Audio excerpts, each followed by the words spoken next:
En esta oportunidad vamos a tener la entrevista con Evo Morales, Evo Morales y el candidato pues Juan Carlos León, quien hoy pues postula en estas elecciones subnacionales para este segundo balotaje. Esto fue para la gobernación en Chuquisaca, donde estuvo el día de ayer Evo Morales acompañando pues a Juan Carlos León en esta entrevista con un medio de comunicación de este sector allá en Sucre. La verdad, donde pues hizo una remembranza, ¿no? Una de todos estos años, como el trabajo que realizó el expresidente Evo Morales en beneficio de los sectores más olvidados de Bolivia. Y también hoy, la verdad que todo el sistema político, administrativo, económico que ha venido pues, en estos 14, 15 años de gobierno del presidente Evo Morales, la verdad que ha servido de inspiración a otros países, así como el Perú. Hoy acá hay candidatos que proponen muchas de las cosas de lo que planteó Evo Morales cuando era presidente y que hoy sirven de inspiración para buscar de hacer lo mismo en el Perú, y eso sucede, lo que hoy está pasando, por lo menos en Ecuador. O sea, hay países que están buscando, hay grupos políticos que están buscando de plasmar gran parte de lo que hizo pues, Evo Morales como presidente, y eso es muy importante porque la verdad tenemos que reconocer que el gobierno de Evo Morales fue uno de los modelos, y el actual, que viene también, el presidente Luis Arce Catacora, fue uno de los modelos pues, más importantes, uno de los modelos que la verdad que buscaba sacar adelante al pueblo, y eso sirve de inspiración para los nuevos políticos. Vamos a escuchar pasaje de la entrevista del expresidente Evo Morales y del candidato a la gobernación por Chuquisaca, a Juan Carlos León. La lucha social, porque en el altiplano boliviano, en mi tierra, el que manda es el AILU, no la organización sindical. Entendí poco a poco todo el sindicalismo campesino en el trópico y la federación del trópico de Chabamba había sido afiliado a la Confederación Sindical Única de Trabajadores Campesinos de Bolivia. Va pasando el tiempo, entre el final de la década 80, un grupo de dirigentes afiliados a la Confederación Sindical Única nos hemos preguntado hasta cuándo desde arriba y afuera nos van a gobernar, hasta cuándo las políticas económicas especialmente van a llegar desde arriba. Ya es tiempo de gobernarnos nosotros mismos. Y quiero decir con mucha claridad a mis hermanos del campo, a mis hermanas, el 95, la única, me refiero a la Confederación, sus federaciones departamentales, regionales, las centralías, ¿no? Y junto a las Bartolinas, y también llamado por entonces colonizadores, ahora llamados interculturales. Nos hemos unido y de una vez impulsemos un movimiento político. Dijimos, también nosotros tenemos derechos políticos. Y aquí brevemente, hermano Eduardo, de niño, un poco de adolescente, escuchaba en el campo, en el altiplano boliviano. Decían, la política del campesino es pala y pico. Cuando llegó al trópico de Chabamba, algunos ex dirigentes ahora, para mí, planteaban cambios estructurales, ¿no? No solamente reivindicaciones sociales. Y la respuesta de los gobiernos era los representantes del Víctor Paz Extensor, de Jaime Paz Zamora. Yo iba como delegado de base a esas reuniones, negociaciones, y cuando planteaba cambios estructurales, la respuesta era: tú estás haciendo política. La política para vos es delito. Tu política es H machete. En el altiplano era pala y pico, y oriento H machete. Mira, entonces, también preguntamos, tomando en cuenta estos aspectos, nosotros tenemos derechos políticos. Ahí viene el instrumento político. El 95, marzo, final de marzo, en Santa Cruz ya impulsamos, creamos una dirección nacional del instrumento político. Pero dos cositas, finalmente, para sintetizar. Este movimiento político viene de los sectores más humillados, despreciados, vilipendiados, mira, hasta odiados en tiempos de república, ¿no?, del Estado colonial. Ese sector impulsa, gesta un movimiento político para la liberación de todo el pueblo, no solamente para el movimiento campesino. Es algo único en el mundo. Hermanos del campo, quiero decir, no nos hemos equivocado, pero acompañado por un programa del pueblo. Ese programa del pueblo tiene una política económica. ¿Y cuál es la base? La base económica de esa política económica es la nacionalización. Y ahí no solamente es el movimiento campesino, indígena, originario, profesionales, patriotas, maestros, mineros, petroleros, todos marchábamos por las nacionalizaciones. Es decir, nuestro movimiento político tiene un proyecto político para liberarnos y un programa del pueblo en base a la nacionalización para desarrollarnos socialmente, económicamente. Entonces, si hemos parido eso, yo me pregunto, ¿por qué mis hermanos del campo pueden irse a otros partidos, otras agrupaciones? Si este momento político es nuestro, repito nuevamente ese término más popular, nosotros hemos parido, entonces hay que cuidar. No es que nosotros somos militantes del MAS, sino el MAS y PSP es nuestro, ¿no? Un nuevo militante, pues yo soy del MAS, pero si nosotros hemos gestado, ¿no?, este movimiento político. Pero en corto tiempo este movimiento político ha hecho mucha historia. Yo me preguntaba a los compañeros, ¿por qué han llegado estas obras? No es porque quiere Evo cuando era presidente, sino esa es la unidad y el voto del pueblo boliviano. Porque con el poder sindical, con el poder comunal, no podíamos nacionalizar. Sería importante el poder político, un poder electoral. Llegamos al gobierno, ya pues nacionalizamos, y a partir de ese momento cambia la situación económica, no solamente económica, también social. En resumen, Manuel Eduardo, es un poco la historia de este movimiento político, y en este movimiento político es el movimiento político más grande de la historia. Cumplimos con ese mensaje de Tupac Katari, volveré a ser unos millones. Somos millones, no solamente como afiliados al MAS y PSP, sino en términos electorales. Entonces, es histórico y vamos a seguir haciendo historia porque es el único partido o movimiento político que tiene visión de país, porque el programa está más allá del bicentenario. Muy bien, se hizo bastante avances, así es, hemos recordado, conocemos los avances importantes que se hizo en el país con el presidente Evo Morales Ayma. Juan Carlos León, tú estabas también alcalde, eres dirigente, ex dirigente campesino de la provincia Tomina, que pertenece, ¿no?, todo lo que es la región de Padilla. Avances importantes, ¿no?, en los 26 años del movimiento al socialismo. Primero, como instrumento político ha cambiado radicalmente la forma de hacer política, la forma de trabajar por el pueblo boliviano. Se ha trabajado primero desde la llegada de los pueblos indígenas al poder. Se ha trabajado en una constitución política del Estado, que realmente es muy fuerte. Ha mostrado esa Bolivia profunda, esa Bolivia oculta que estaba en las comunidades, en los ayllus, en las capitanías, etc. Nos ha mostrado este otro lado. Por otro lado, ha visibilizado la participación femenina. Solo el instrumento, el MAS, ha hecho que nuestras hermanas mujeres estén 50-50 y a veces más todavía en las candidaturas, en las instituciones del Estado, tanto en el legislativo, ejecutivo, hasta en el Poder Judicial. Ha visibilizado, ha distribuido la economía de manera equitativa al pueblo boliviano. Con el instrumento político, con el MAS, tanto mayores con su renta dignidad, jóvenes, niños, mujeres embarazadas, mujeres con hijos, todos se han beneficiado.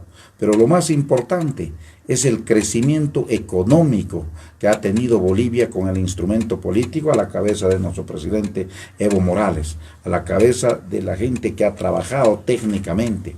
Entonces, Bolivia ha crecido bastante, es el único país donde ha reconocido a sus pueblos indígenas originarios a través de su constitución política del Estado, donde ha luchado para acortar esas desigualdades, para derrotar a la pobreza. Entonces el instrumento es un instrumento del pueblo boliviano, no de una persona. Hoy estaré yo de candidato en Chuquisaca o Álvaro en Tarija, por ejemplo. El instrumento es, mañana estarán otros. Nuestro instrumento tiene que seguir trabajando. Por ejemplo, un señor nos comentaba, hermano presidente, nos decía, si no hubiera sido el MAS, yo no hubiera estado whatsappeando por celular de mi comunidad a mi hijo, mandándolo que mi animal está enfermo y me mande esta ampolla o esta vacuna para mis animales. Entonces la gente cómo recuerda, cómo hace que el instrumento sea de ellos. Y decía, si no hubiera sido el instrumento, nosotros no hubiéramos tenido este camino, no hubiéramos tenido estos tractores, estas ambulancias. Por ejemplo, hay unos tractores en un municipio de Chuquisaca, en el Villar, que lo han puesto Evo de nombre a estos tractores, porque esto fue gracias al instrumento, al manejo económico, gracias al modelo económico que hemos tenido, desde la nacionalización hasta la distribución de nuestros recursos económicos del Estado, lo que antes no llegaba a los municipios, a las universidades, a las gobernaciones. La administración económica de nuestro instrumento, a la cabeza del presidente Evo, de la gente técnica que lo ha acompañado, realmente ha sido importante. No solo es el partido más grande de la historia del país, sino es el partido que ha trabajado con más seriedad, con más responsabilidad en todo el territorio nacional, pero también es un partido que ha trascendido a más allá de las fronteras. La gente, viendo nuestro instrumento político, se organizan los hermanos indígenas en Ecuador, en Colombia, en Perú, hasta en Chile, que ya hay pocos, por supuesto, en otros países. Entonces, nuestro instrumento político es de mucha historia, de mucho trabajo. Así es, como dice claramente Juan Carlos León, realmente se ha hecho una revolución en el país con el presidente Morales. Yo me acuerdo, presidente, yo soy de una comunidad aquí en Chuquisaca, soy de la provincia de Tomina, mi comunidad se llama Tomina Chica, por ejemplo. Yo pensé que nunca iba a llegar teléfono, allá la señal telefónica, porque son los ceros accidentales del lugar, pero pues de unos 10 yo fui a mi comunidad hace 10, 12 años, había más señal, claro, que la ciudad de Sucre, nítida la señal. Imagínense los cambios profundos que llegó realmente a las comunidades. Tema de viviendas, tema alcantarillados, que ha llegado hasta los municipios. Yo me acuerdo también el tema de microrriegos, que ha llegado también a la comunidad que no había agua. Realmente cambios profundos, presidente. Sí, a ver, hablemos de telecomunicación, Entel. Cuando llegamos al gobierno, Entel eran de los italianos, estaba privatizado, y estaba Entel solamente en más de 60 municipios. Y ahora, después de que nacionalizamos, Entel está en todo el país, ¿no? Hasta distritos. Yo tengo una evaluación que hicimos una vez con los ministros, y solo faltaba el 20% del territorio nacional que tenga comunicación directa. Correcto. Pero además de eso, decidir, ¿no?, tener un satélite de comunicación, porque el territorio boliviano es tan diverso, altiplano, valle, oriente, Bolivia, ¿no? Yo veía cuando iba en helicópteros, comunidades lejos, no sé cuándo llegará la electrificación, cuándo llegará el camino, además, pero llega telefonía gracias a satélite de comunicación. Entonces son iniciativas, pero recuerdo perfectamente, Entel nacionalizamos el 1 de mayo del 2007. El hermano Lucho Arce era nuestro ministro de Economía. Yo pregunté, quiero saber los datos de Entel privatizada, Entel los italianos. 2006, ¿cuánto eran sus utilidades de Entel y de los italianos? Me informan 70 millones de dólares de utilidades de Entel privatizada, ¿no? Utilidades, ganancia. Los 70 se iban a Europa, a Italia, no se quedaba en Bolivia. Entonces, informado de eso, decidimos nacionalizar. Y el 1 de mayo de 2007 nacionalizamos. Y 2017, 18, me acuerdo perfectamente, ¿cuánto era la utilidad de Entel, ya de los bolivianos? 140 millones de dólares. De los 140 millones de dólares, ese es del pueblo. El pueblo. Gastamos para crecer. Compañero León, Juancito Pinto, Renta Dignidad, porque es la plata del pueblo. pueden invertir más, al margen de la inversión, al margen de los gastos de administración, tienen utilidad 140 millones de dólares. Recuerda cuando empezábamos para Juancito Pinto, yo hacía más propaganda para Entel. Decía, más usen Entel que Viva, que Tigo. Claro, los privados también tienen su derecho, pero cuando usas Tigo o Viva, ellos pagan impuestos, pero las utilidades para la empresa privada, es por ley, está garantizado. Pero cuando es usted Entel está del Estado, por tanto del pueblo, las utilidades es para el pueblo boliviano. Y me acuerdo también, ahora un año alejado, como estará, las abuelitos que se quedan en las provincias. Su hijo se iba a Europa, a España especialmente, o Italia, o Estados Unidos, o Brasil, a Chile. El abuelito o la abuelita solo prendía su celular los días domingos, que su hijo, o su yerno, o su nieto le llamaba desde Europa para hablar, la abuelita hablando, solo los días domingos. Pero cuando habla de renta dinero especialmente, esa es con nuestra plata, con las utilidades de las empresas públicas del Estado. Una vez recuerda, el MNR ha creado Monosol, era con la venta de las empresas del Estado, con las privatizaciones. Y cuando no hay nada que vender, se acabó el Bonosol. Y el MIR, cuando estaba en el gobierno, intentó crear el Bolivida, fracasó. Finalmente intentaron pagar con deuda interna, deuda externa. Nosotros pagamos esas rentas o bonos con utilidad de nuestras empresas. Y otra vez, vale la oportunidad para refrescar la memoria a los hermanos y hermanos, pues gracias a las nacionalizaciones. Si no se nacionalizaba, ¿de dónde vamos a tener plata para pagar rentas y bonos? Hay que ampliar presupuesto, hemos ampliado. Entonces esa es la gran ventaja. ¿Y por qué les comento eso? En el campo especialmente. El abuelito que recibe su renta anual, 350 bolivianos al mes, con esa paga la luz, tarifa de la luz, no es mucho, de 20, 30, 40 bolivianos. Y paga para toda la familia. Yo me acuerdo, antes los niños, especialmente en el campo, o zonas periféricas de las ciudades, el hijo decía, no, este es mi abuelo, mi tío, nunca reconoce como padre, especialmente el abuelo. Y ahora los niños, que el abuelito le da para su recreo, agarrado del cuello para sacar al abuelito para su recreo. Es una belleza. Como la rentabilidad nos une a la familia inclusive. Realmente es importantes cambios y avances, como dice el presidente Morales. Estamos transmitiendo en vivo por Radio Causachuncoca desde el trópico de Cochabamba, también Radio Comunitaria Sudáñez, Radio Comunitaria Mojocoya, Radio Municipal de San Lucas, Radio Municipal de Incahuasi, Radio Villacharcas, Radio Villacharcas es Constelación y Radio Integración de Villa Besia, región de los Intis. Estamos conversando con el presidente nacional del MAS y PCP, Evo Morales, y expresidente del Estado Plurinacional de Bolivia. También está acompañándonos acá Juan Carlos León, candidato a gobernador por el MAS del departamento de Chuquisaca. Haciendo paréntesis, presidente, el tema del 2019, realmente ocurrió el golpe de Estado con el gobierno de facto de Yanine Áñez. Sucre, Chuquisaca, también se vivió una persecución política. Cuando venía Fernando López, en ese entonces ministro de Defensa, encabezaba las detenciones de manera indebida a la ciudad de Sucre supuestamente para el tema del COVID-19, ¿no? Esto es lo que ocurrió, ¿no? De manera permanente, los atropellos. El pueblo se organizó en toda Bolivia. Yo aquí me recuerdo el tema de los petardazos, que no se escuchaba antes, pero la población en varios sectores de la ciudad de Sucre con petardos hacía escuchar su voz. ¿Qué recuerda? Usted estaba en el exterior, presidente. Recordar rápidamente desde el momento que asumimos la responsabilidad de conducir Bolivia. 22 de enero como presidente, y la derecha, yo diría fascista, racista, ¿qué dijeron? Pobre indiecito Evo, que se divierta por los 6, 7, 8 meses, no va a poder gobernar, después vamos a sacar, se va a ir.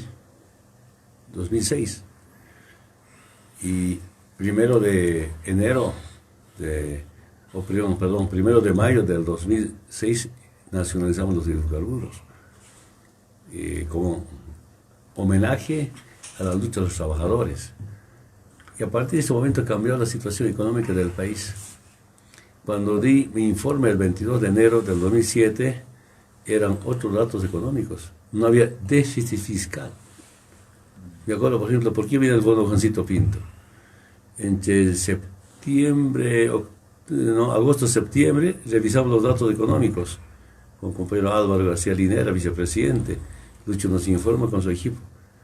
No faltaba plata para pagar sueldos, aguinaldos, porque antes siempre se prestaban plata para pagar aguinaldos, deuda interna o deuda externa.